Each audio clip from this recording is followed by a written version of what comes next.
What is going on, everybody? It's the France, and we're here for a AEW Rampage and SmackDown review for September the 9th, 2022, on the road to Grand Slam for AEW, and SmackDown on the road to Extreme Rules, which is 4 weeks from tomorrow.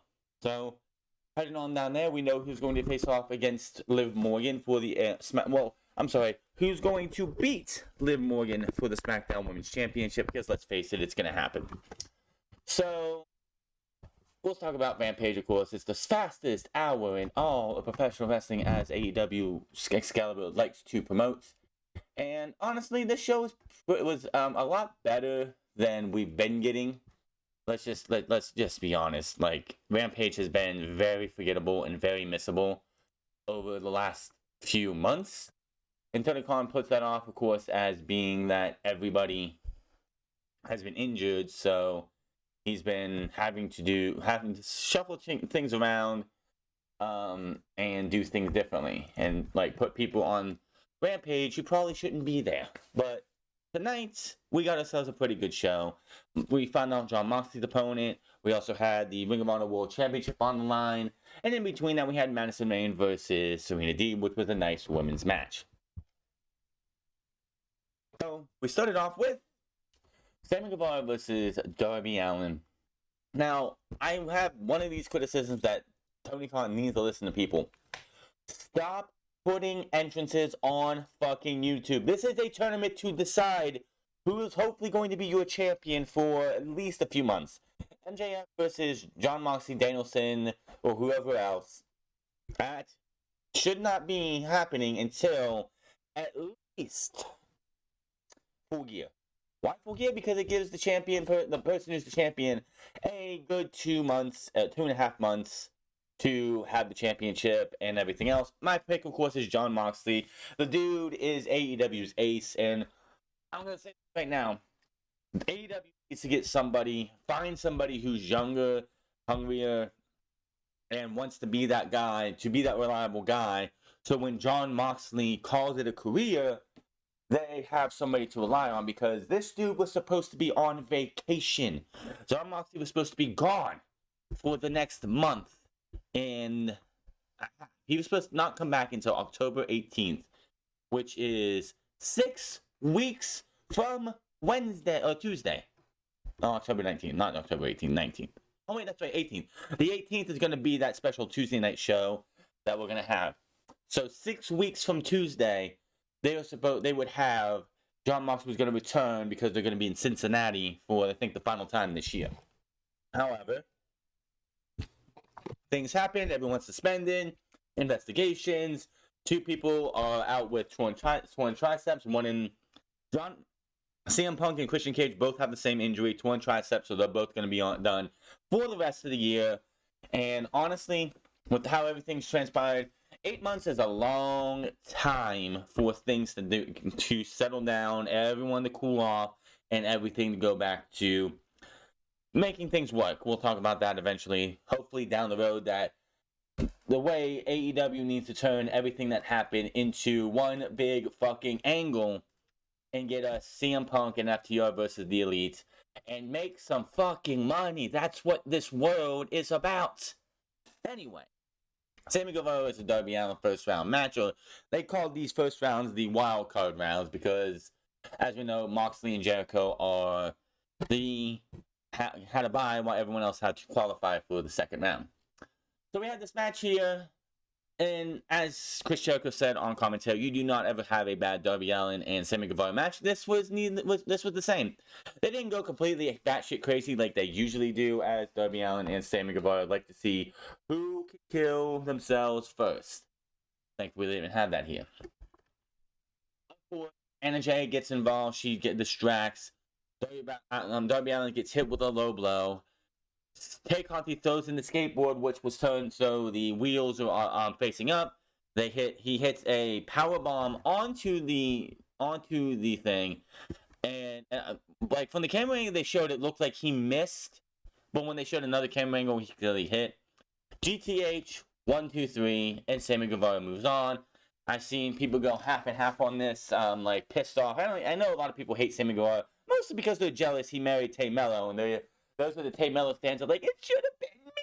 You married her. It should have been me. She was supposed to be with me. People, calm down. He's a good fucking wrestler. But to all those haters of Sammy Guevara, you know he's going to get fed to Jon Moxley, so enjoy the beatdown on Wednesday. Again, good match between these two. They never had a bad match. This is the 4th time they wrestled in AEW. By the time their careers are done in AEW, I expect them to have 50 matches against each other. Just saying. Maybe, just maybe, in like the next 5 or 10 years for the AEW World Championship. Read a video package highlighting MJF and his comments about winning the world title, his comments about taking the title to a WWE, and everything else. So good on that. We hear from Samoa Joe, who apologizes for his absence. He was off filming Twisted Metal, so he says he's back in business. Mark Sterling, Karrion, and Josh Woods interrupt. Sterling says that Nice and Woods have been grinding week after week while he's been away in Hollywood. He says Nice has more abs than Joe has more matches in this company, calls Woods a natural athlete, and says that this man, for saving my life on Wednesday, first he hugged him and said thank you, said he did not only earn, but deserves a television championship match, because Samoa Joe did say that he is making the TV title, which is what the TV title in Ring of Honor is going to be, an open challenge match, an open challenge championship. And Joe said, you know what? I agree with everything you said. And Josh Woods should get that match. He's going to get it here, right now. And Joe puts the title back and says that he wants to go. Woods wants to go too, but Sterling's like, no. We ain't doing this tonight. We ain't doing this in Buffalo. We're going to do this in a better New York City, New York town, and that is Albany. So we're going to do this next week on Rampage, and that is going to be your main event next week on Rampage. It better be the main event, Samoa Joe versus Josh Woods, and that should be a banger as well. All right, here. So versus Madison Rayne, just for the hell of it. It was a fun match. I mean, this is battle of two veterans. They've both been in the game for well over 10 years. I think Serena Deeb's been here for 15, 20 years. Of course, Madison Rayne is, the princess, blah, blah, blah.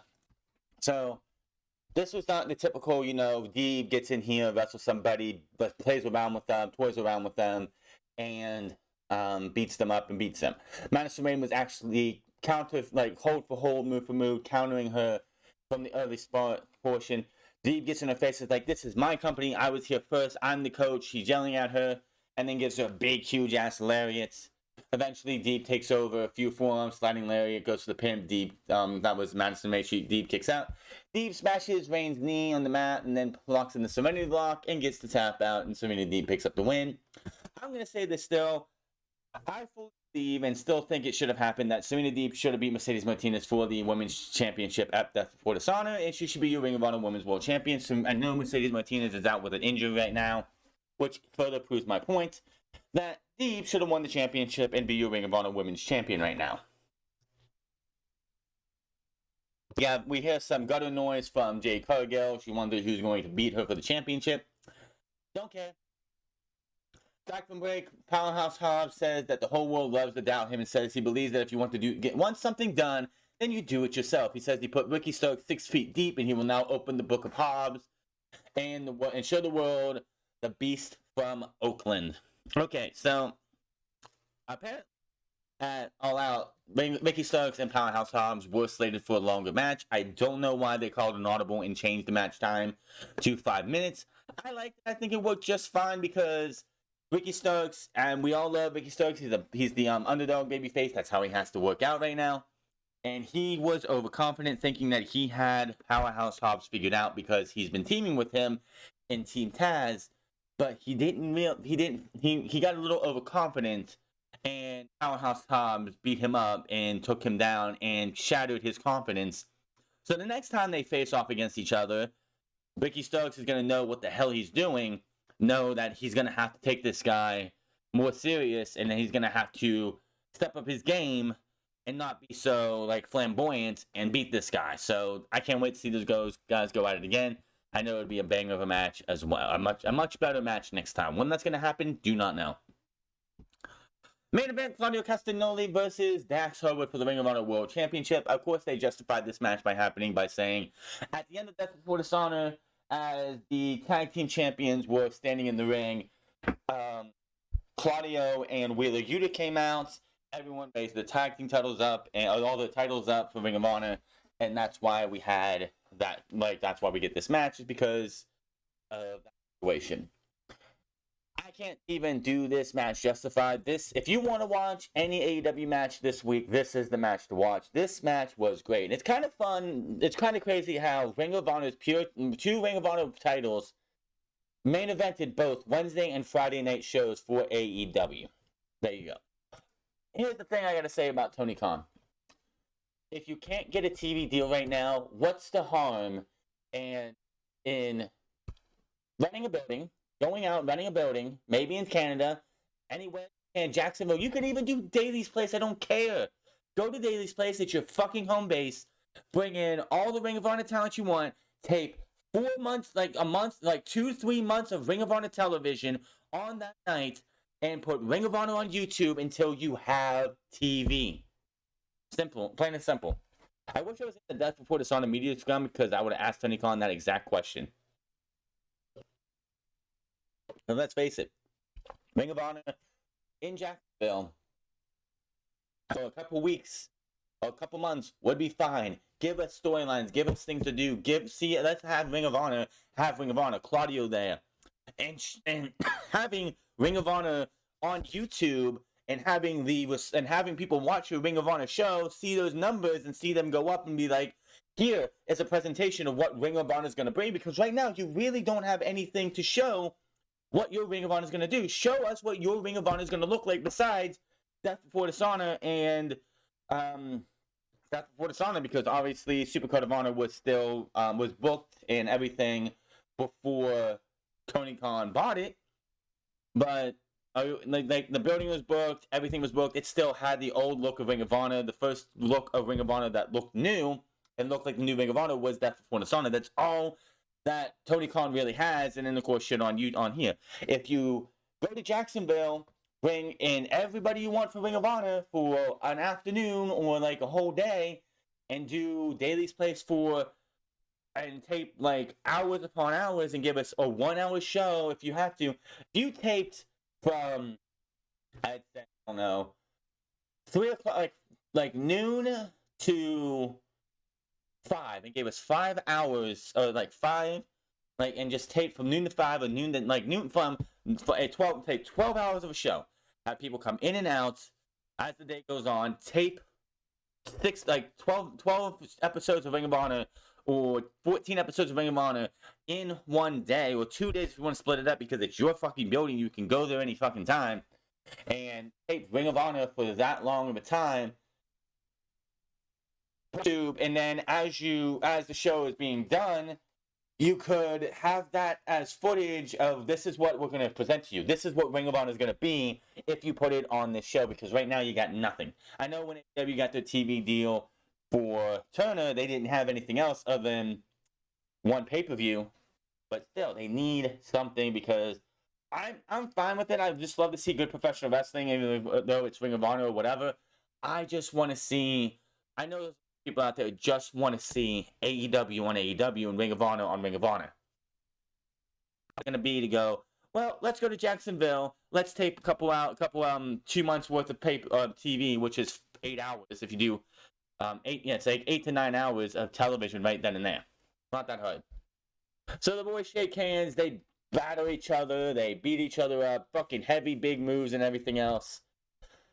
William Regal was not on commentary. He was actually there, and you could just tell that this was the toughest match that Claudio had, and the most worried that William Regal was of Claudio possibly losing the Ring of Honor Championship, just by his expressions every time Dax hit a big move. He had a power driver on Claudio, and William Regal just like turned his head and he's like, it's over. But no, 1-2 kick out. Claudio ends up winning when he puts on the sharpshooter. Claudio elbows him in the head. Locks in the sharpshooter again, and Harwood has no choice but to tap out. Banger of a match. Good match overall. Good show. Probably the best Rampage we've had in a while. Honestly, this was a one-match show, obviously. I mean, yeah, you had Sammy and Darby, which was fine. The women's match was fine, but if you wanted to watch one match, it was this match. The one downside, in my opinion, to you having Rampage taped after the show here is just simply the crowd is tired. The crowd, we got this match, and yes, the crowd was loud for it, but could you imagine if this would have been the main event of Wednesday night in the 2 hour, they had almost 20 minutes of TV time. They started this match at like the 35-minute mark. Well, I'm sorry, they were making the entrances at the 35-minute mark. It was just, if you could have just had, and this is why like the main event matches were always put on the front of Rampage, like Kenny Omega versus Christian Cage was the first match you saw on the first episode, CM Punk coming out first, and anything else that happened on these shows, originally it was like the main event match, because Tony Khan knew that, one, the crowd was going to be tired by that last match and most people were going to want to leave, and two, that's when the big bump was going to be. This show also shows that Rampage needs to be on Thursdays, which I know they're not going to put it on Thursdays because Tony Khan doesn't want to compete with the NFL. So I don't know what Tony Khan's going to do. If it wasn't for the fact that Saturday is getting full gear, put the fucking show on Saturday, put it on at 8 o'clock at night, and give us a fucking show for 1 hour live or 2 hours live. If you want to go 1 hour, you can tape Dark and Dark Elevation on Wednesday night, on Friday nights, so the people who are there get 2 or 3 hours of tapings. All I know, Rampage needs to be somewhere else. If SmackDown was on Tuesdays and NXT was on the network, this show would be on Fridays at 8, obviously. But they don't want to have Rampage compete with SmackDown because SmackDown is on network television. Even if Rampage was live for 2 hours, they don't on TNT. You don't want to compete with SmackDown for the simple fact that SmackDown is on Fox. Just saying. So Claudio wins. William Regal comes in, helps Stacks up, shakes his hand, raises it, and then him and Claudio shake hands, hug, and that was that. Good show, great main event. Just next week it looks like Ring of Honor is taking over Friday night again. Moving over to SmackDown here. Yeah. But I'm really surprised the way SmackDown started off because, as we know, on Saturday last week, we had a match of the weekend in Sheamus and Volta. The only match to hit 5 stars through everything we saw, even though I think Tomohiro Ishii versus Eddie Kingston should have been a 5-star match. But that's just me. And we saw the reunition of Imperium with Giovanni Vinci joining Ludwig Kaiser and Volta. I will never call him that other name, but Volta. And we form Imperium. And I was like, Brawling Brutes, Imperium, at Extreme Rules, you can set it up over the next 5 weeks. Great. Nope. Triple H, for whatever reason, booked this match for tonight. And we got a trios match. This match was fucking great. I've been saying it just seems like WWE is going to follow in the steps of AEW and get us trios championships because Solo Sikoa joins the Bloodline. You have Imperium. You have the Brawling Brutes. New Day when E comes back. You have You have, I can't think on the top of my head. I'm trying to think of them. That's 4 there. You have Legado del Fantasma joining whatever brand eventually. That's 5 teams right there.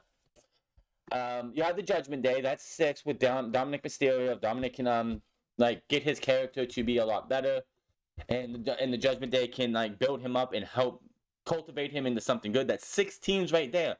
You could have a 6-team tournament with the Bloodline and the Uso and the New Day, if we get this down the line, with a bye, with everyone else having to get to face them. Just saying. I think it would be great if they wanted to. If Triple H wants to do trios, he could, because if we get matches like this, I'm all for a trios division. Tag team wrestling. This was some good fucking shit. Now, who do you think was going to win this match? I honestly thought, Legado del Fantasma is coming up soon. We don't know when they're coming up. It's like, they could really make a statement, because I don't think either one of these teams should have lost. and we could still build towards Extreme Rules between these teams, and we can still do that, and it's probably going to be an Extreme Rules match of some kind.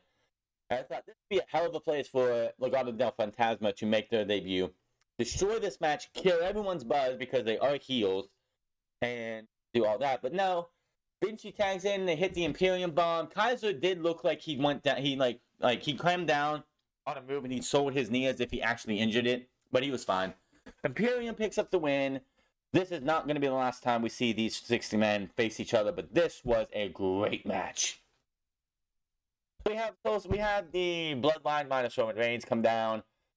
Sami Zayn being his over-exaggerated self. Jimmy and Jay, he's like, throw those ones up. He gets hype. He does his handshake with Jimmy.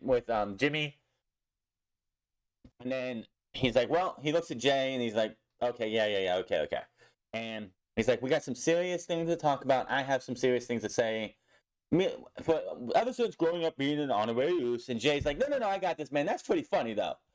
And says Roman beat Drew. Jay says Roman beat Drew on his home turf and tells McIntyre he doesn't know how deep the bloodline runs, which for whatever reason Sami Zayn says deep AF. Which both Jimmy and Jay is like, what the fuck was that, dude? Jimmy then introduced Solo Sikoa. He comes into the ring, says that if someone comes for his family, he comes for them. He says that he's here to stay, and the bloodline just got stronger for him, saying they all say we're the two, you're the twos, and we're the ones. So there's all that. Drew comes out, he heads to the ring with a chair. Sammy, Jimmy, and Jay all bail. Solo Sikoa is in the ring, and he is just waiting. He is waiting because he is the street champ. He is the guy who'll be solo on his own, which honestly, this name Solo Sikoa just doesn't work anymore. He should be something else. Not Sikoa Uso or something like that, but Solo Sikoa just doesn't make any sense because you're not solo anymore. Anyway, he comes to the ropes. Drew McIntyre hits him in the gut, goes in, hit him again. Sami Zayn pushes him out of the way and takes the bullet. Everyone leaves. Drew McIntyre yells, we didn't even need a microphone for this, but we could hear. He wanted Solo Sikoa tonight in the ring. Sikoa's like, you're on. And that's the fight, and that is the match for the main event. So, really good episode, good shot right there. But after this show went downhill. Up until the main event, this show just crashed. Raquel Rodriguez, I gotta smile. Versus Aaliyah versus Toxic Attraction. Oh my god, Aaliyah actually was in this match more than usual. So, Aaliyah gets beat up for a majority of this match, then eventually tags in Rodriguez. She takes a powder on the outside for a minute. The JC Jane and Gigi Dolan tried to do, I think it was a double suplex to Raquel Rodriguez.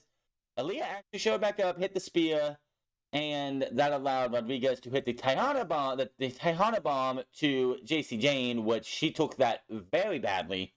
Looked like there was some kind of misnomer, alignment, or she wasn't able to get it down right. That looked brutal. Raquel and Aaliyah win. Hopefully this title reign ends on Monday. And then Raquel Rodriguez can blame Aaliyah because she's been wrestling for majority of these matches by herself.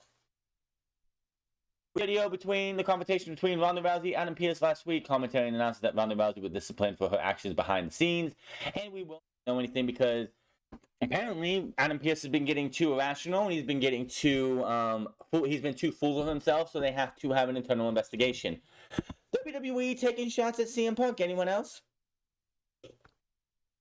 Just saying. Like when they said this on commentary, this was 1000% feeding lines to Michael Cole to take shots at CM Punk. Just saying. Fatal 5-way elimination match to determine the number one contender for SmackDown Women's Championship. This was an absolute waste of time. Xia Li, Sonya Deville, Natalya, Lacey Evans, and Ronda Rousey. I wonder who's going to win this match. Natalya gets hit with the woman's right. Natalya ends up tapping out to Ronda Rousey. Then Sonya and Ronda tap out both Xia Li and Lacey Evans at the same time. And then, for a second, they made it look like they were actually going to give this match a little bit of time and have, Sonya Deville put her hair up, a square up. She put her hair up. Looked like we were going to get something. She actually got out of the Piper's Pit, but in the end, she gets hit with the Piper's Pit. But instead of going for the armbar, she puts an ankle lock on, and Ronda Rousey wins. Who didn't see that coming? 4 losers and Ronda Rousey. What did you fucking expect? Waste of time. Waste of fucking time. Okay, we then head to the Usos hyping up Solo Sikoa, and ahead of his match, Sami Zayn walks in and Sikoa says he appreciates Sami's help in the ring. Jay scoffs. He is still pissed that everybody else in the bloodline is all buddy-buddy with Sami, but he's not liking this. Zayn says he wants Sikoa to know that they're all looking out for him before Sikoa says he wants to do it on his own. He offers his hand, but Jay says, screw that. He slaps it away and says, screw that, change of plans, we'll all be out there by Sikoa's side, which Sikoa's like, okay, fine, whatever. Back from break, we head backstage to see Ronda Rousey, Shayna Baszler, congratulate her and wish her best of luck against Liv Morgan. Rousey says she knows she's bummed about losing, but what's better than winning? Revenge. She let me know when you are ready to break bones and snap limbs and break bones and whatever else. Which, obviously, the feud going into whatever the October pay-per-view... Extreme Rules is the October pay-per-view. Obviously, the feud that we have been waiting for forever is Ronda Rousey versus Shayna Baszler. That's going to happen after Survivor Series. Maximum Male Models and Los Lotharios take on the Street Profits. Shit, bro. This show just went completely down, has been downhill. And it just kept snowballing.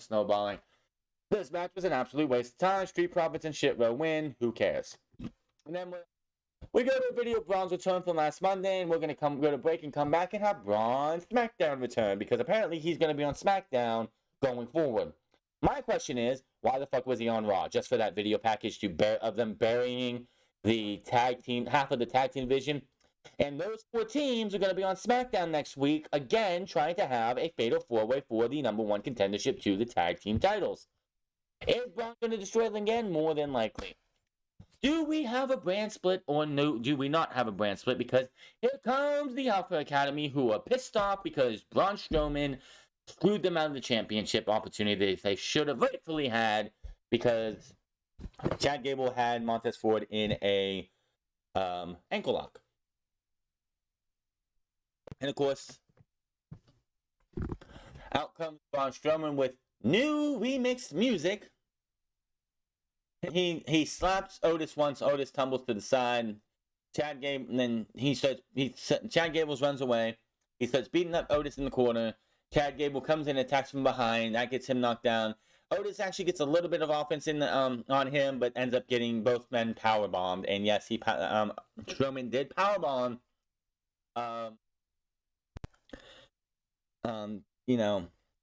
Otis, which I guess is a feat of strength.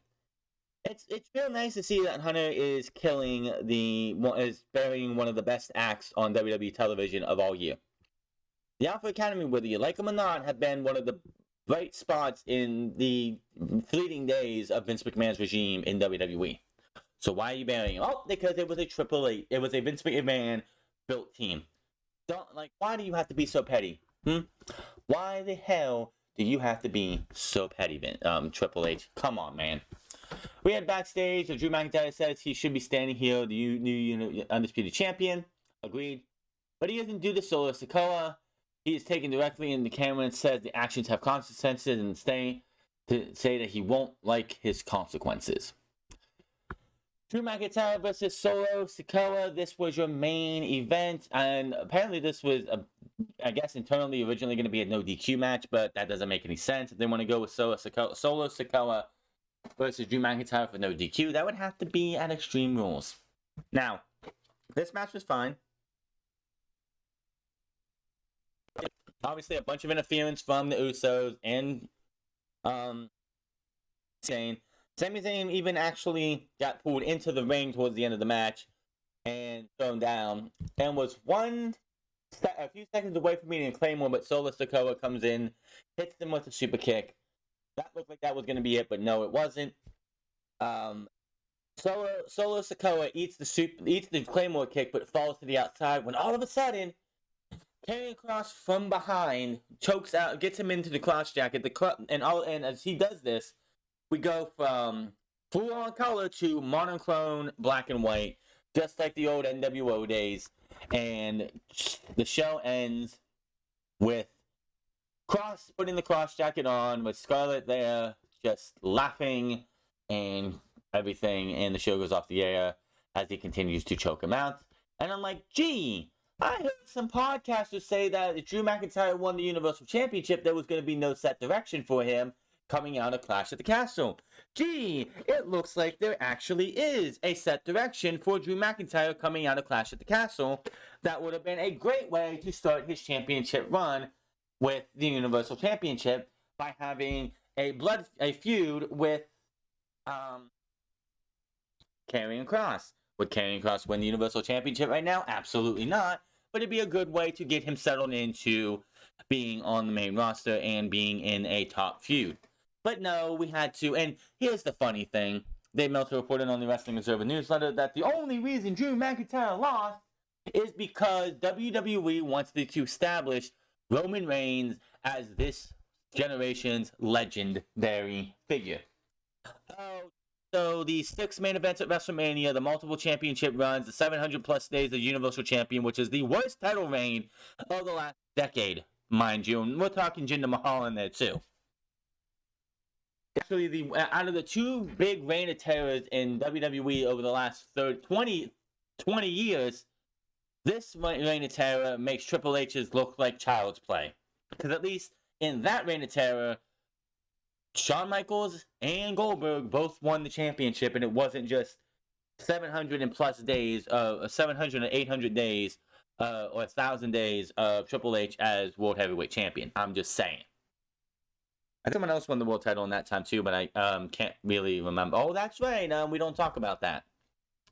But yes, so it's kind of I hear some people say, "Oh, there would have been no set plan for Drew McIntyre," when you just showed that that was a lie. Booking is bad booking. Roman Reigns, here's the thing. Roman Reigns losing that Clash of the Castle would not have hurt his legacy one bit. His legacy has been set in stone for 4.5 years. It's been pushed down our throats, and the only reason people accepted him now is because the dude went away, came back as the character he should have been for the last 8 years. He beat Brock Lesnar multiple times. He's beaten The Undertaker at WrestleMania. Yes, it wasn't for the streak, which, honestly, if you look back in hindsight, he probably should have been the one to beat Undertaker's streak.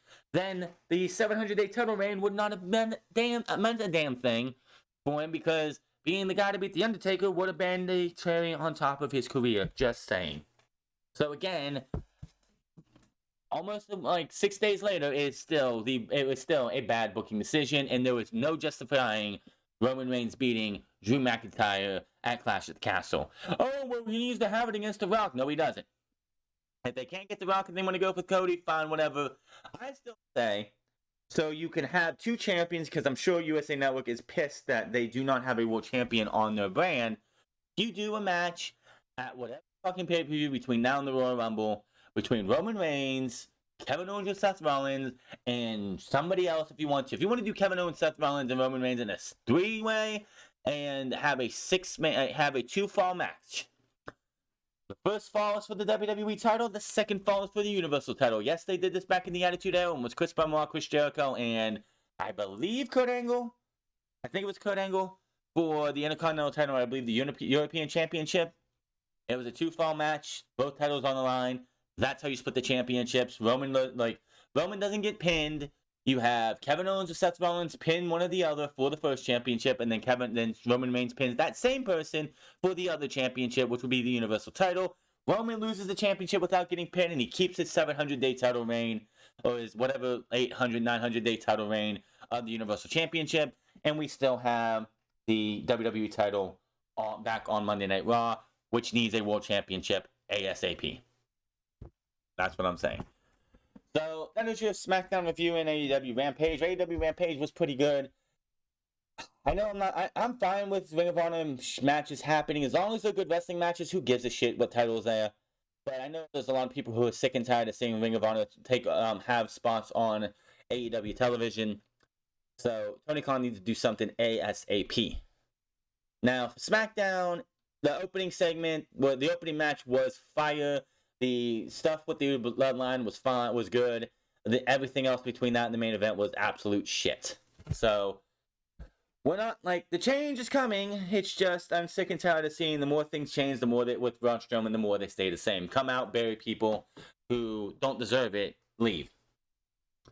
But that is all. Hit that subscribe button, comment down below, like or dislike this video. Find me on Miles at the France Club. Find me on Twitch.tv/the France Club, and find me on Instagram at the France Club. And I'll see you guys on Monday for Raw. Until then, my name is the France, and I'll see you guys later.